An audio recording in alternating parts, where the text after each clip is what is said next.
Hey guys, in this video we're going to talk about why you might want to have different types of gear. So I'm Daniel Norton, photographer here in New York. I make videos like this, but philosophy and gear and technique. So if you're interested in that kind of stuff, go ahead and subscribe. Anyways, so I'm pulling out a couple of things that I'm going to play around with over the weekend, a couple of new pieces of gear that I had. And it occurred to me that we use lots of different things. And much like cameras, where everybody seems to be on this quest for like the ultimate camera, that one camera can do everything, which, as I've talked about before, it really doesn't exist, at least in my mind. Same is true for lighting, and really doesn't exist in lighting, right? Depending on what you're going to do, different types of lighting is going to be good for different stuff.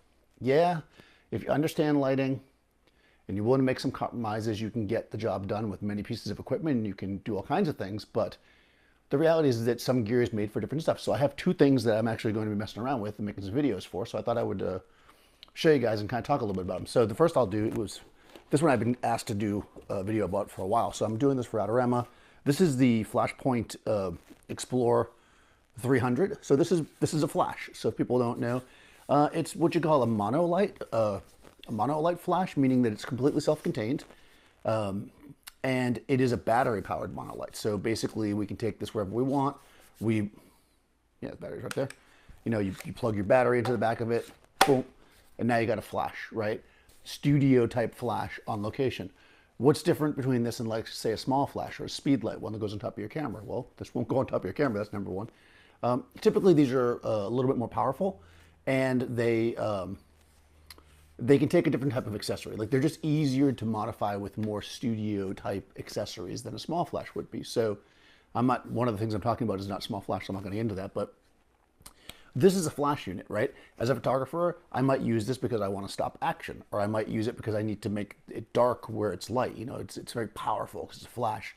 I might use it because for its size, again, it's really powerful. I can put it into a softbox, 2-foot, 3-foot softbox, and be able to light something up. Whereas that same equivalent, let's say f-stop that I want to get, if I was using a constant light source in such a large box, I would need a lot of power. So flash is great for that, and battery-powered flash is great to be able to go on location with because you don't have to worry about plugging it in, right?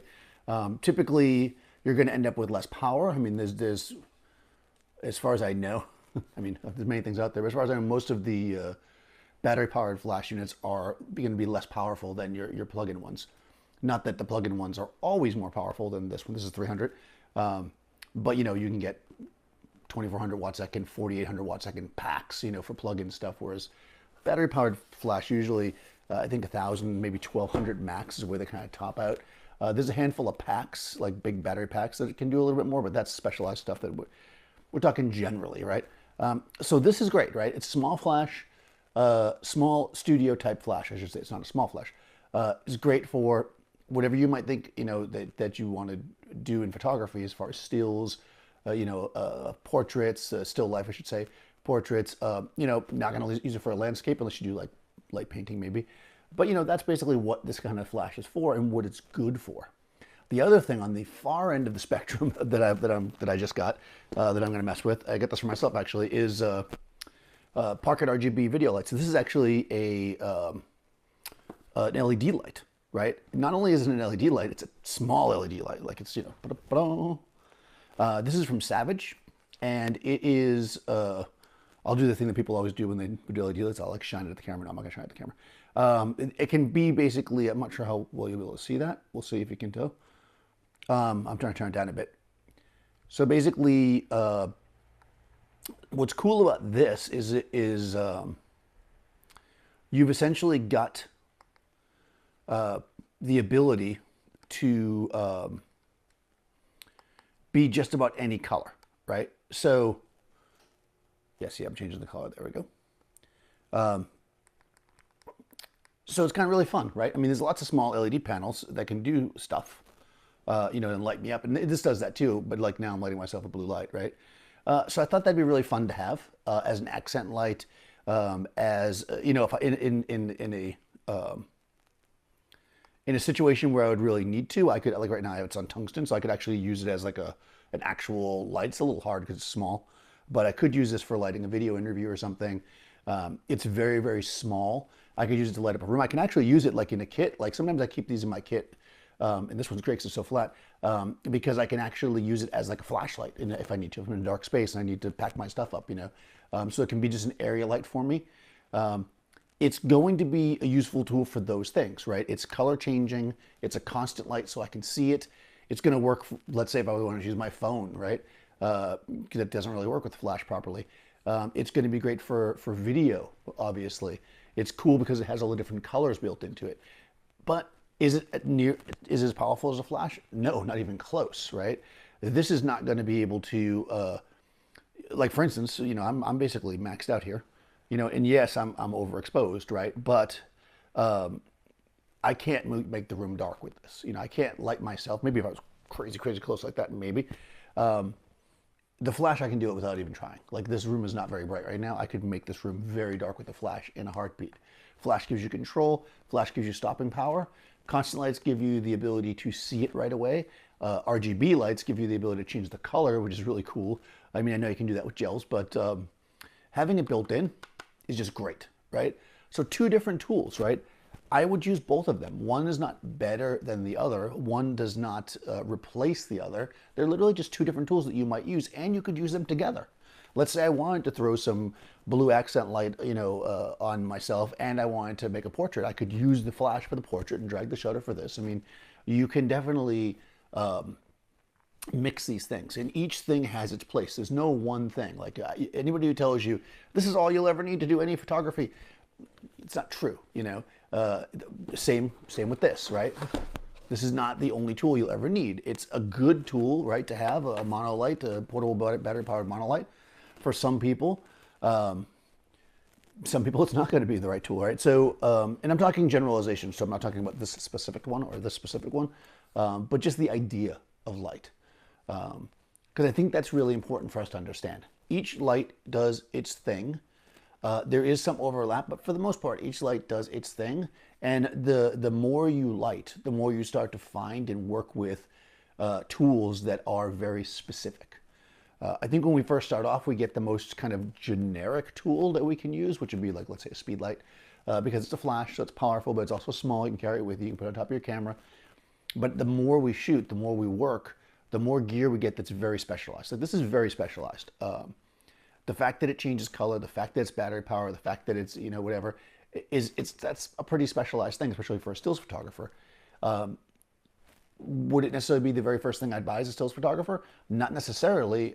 If I didn't know what I was doing, if I had a very specific project and I didn't own any lights, then maybe, so any of these could work.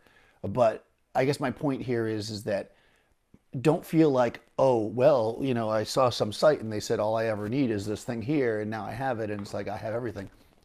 As soon as you do that, you're limiting yourself. There's so many cool things out there. There's so many awesome tools that we have. Will tools replace knowledge? No, of course not. But the more knowledge you get, the more likely you are to see how useful these tools can be. And I gotta say that, they're all useful, having a powerful flash that I can carry with me in a small backpack, super useful. Having a color changing LED that's super tiny like this, very useful. And all of them together will allow me to create what's in my mind. Because that's really what we want, right? Lighting is about control, I always say that.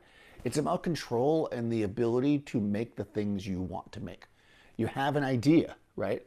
And you want to create it. And flash and lighting, it gives you that ability. If I have an idea in my head, how can I do it? Which tools will help me do that?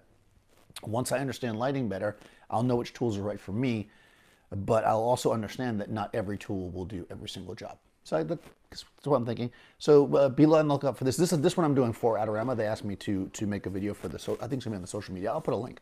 So I'm gonna go out and shoot with this guy. It should be fun. A lot of people have asked me about it. Little baby light. They sent it like last week, but they didn't send a controller. So now I have the controller, which seems pretty neat. I was messing with it earlier.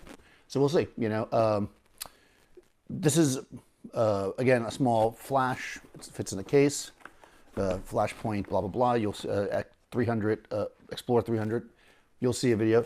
This one is called the Pocket RGB video light. I guess I'll put links to these if you guys are interested in them. But I'm definitely going to be using them, and when I do, you'll see more.